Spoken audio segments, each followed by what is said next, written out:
Welcome students to this lecture on automobile suspension, wheels and tires.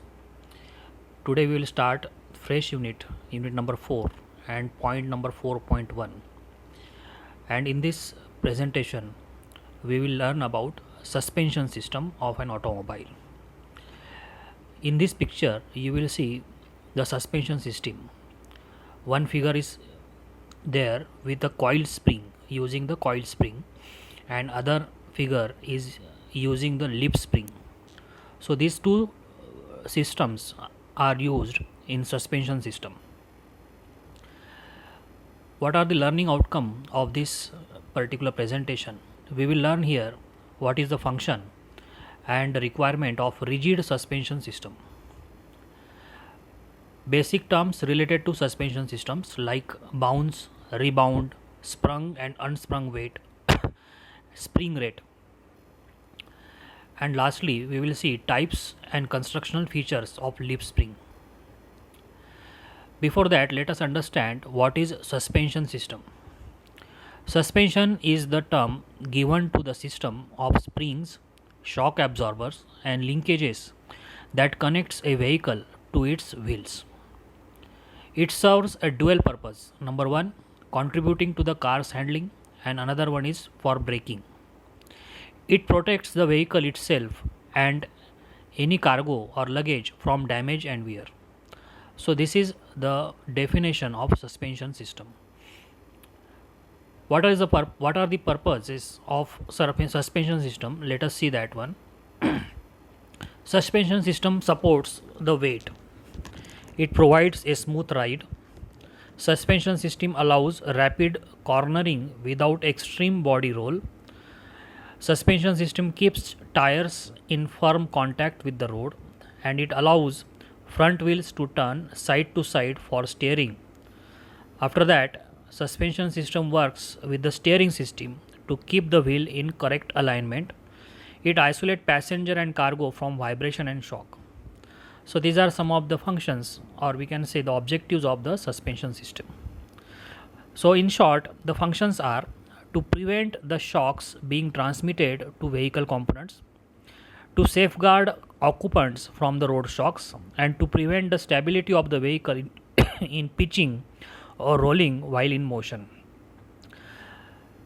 What are the types of suspension system? Suspension system is divided into two categories. One is called rigid suspension system and another one is called independent suspension system.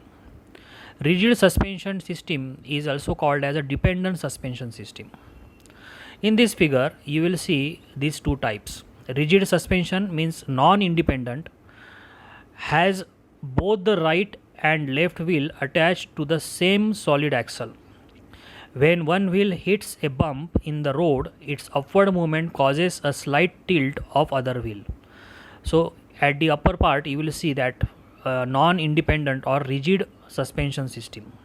What is the important feature? It has both right and left wheel attached to the same solid axle. So clearly in that picture we will see both right and left wheel attached to the same solid axle. Then what is the meaning of independent suspension? It allows one wheel to move up and down with the minimal effect to the other.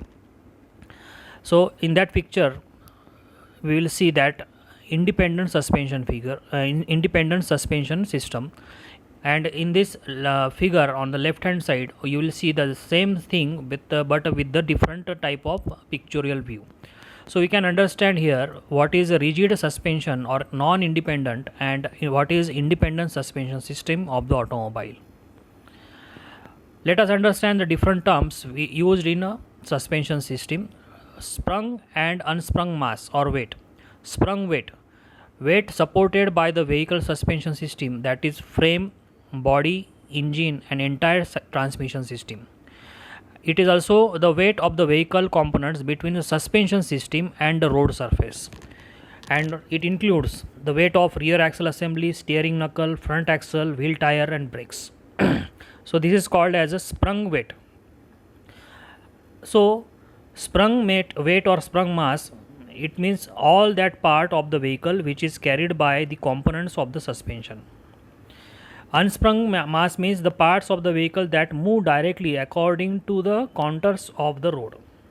So this is the figure which shows the unsprung mass. So unsprung weight. A suspension system has to be designed to allow the wheels to move up and down quickly over bumps and dips without affecting the entire weight of the car or a truck. This is called unsprung weight. For best handling and ride, the unsprung weight should be kept as low as possible. Sprung weight is the term used to directly the weight of the car or a truck which does not move up and down and is supported or sprung by the suspension. So this is the definition of sprung weight. Here it is the term used to identify the weight of the car or truck which does not move up and down and it is supported or sprung by the suspension. Another terms related to suspension terms are heave. Normally when both the wheels are moving up in relation to the chassis, then it is called as a heave. After that, bump, one or more wheels moving upward in relation to the chassis. Next term is rebound, when the wheel is moving down in relation to the chassis, and roll, the movement of the chassis in relation to the wheels. What is spring rate? It is also called as a deflection rate. It is a value that reflects how much weight it takes to compress a spring a certain amount. It is a constant rate spring continues to compress at the same rate throughout its complete range of deflection. So this figure you will see the constant rate spring, in which for 1 inch there is 100 pound, for next second inches you will see the 100 pound, and for next third inch space you will see another 100 pound. So it is called as a constant rate spring. A variable spring rate may compress 1 inch under a 100 pound load, but only compress an additional half an inch under 200 pound load. So this spring, which is on the lower left corner, indicates variable rate spring. Before a spring is installed on a vehicle or any load, it is placed on it. It acts its uncompressed length or free length. Once installed, the weight of the corner of the vehicle resting on the spring is called as a static load. So this figure indicates the meaning of static load. What is leaf spring? A leaf spring is a simple type of suspension spring commonly used in heavy duty vehicles. You may have seen many times such type of springs are used in lorries, buses and trucks. Leaf spring, also known as a flat spring, are made out of flat plates. Leaf springs are designed to weigh multi-leaf and mono-leaf. So these are the pictures which shows the use of the leaf spring under the what we can say the buses and trucks. A leaf spring used in automobile is of semi-elliptical type. It is a built-up of number of plates which are reducing in length. The longest leaf is called as a main leaf or master leaf, and other leaves are called as graduated leaves. The spring is clamped to the axle by the means of U-bolts. Rebound clips are used to hold the leaves together. What are the characteristics of the leaf spring? Leaf spring acts as a linkage for holding the axle in position, and thus separate linkage are not necessary. It makes the construction of suspension simple and strong. As the positioning of the axle is carried out by the leaf spring, so it makes it disadvantageous to use soft spring, that is springs with a low spring constant. Therefore, this type of suspension does not provide good riding comfort. Leaf spring is a spring in which number of strips with same width and different length clamp together. The leaf spring is capable to carry lateral loads, driving torque and braking torque in addition to the shock. Leaf springs are widely used in automobile vehicles, earth moving machineries, railway wagons and passenger train carriage. The suitable material for leaf spring is highly hardened plain carbon steel, vanadium steel and silicon manganese steels. For more references, you can use these links. Thank you very much.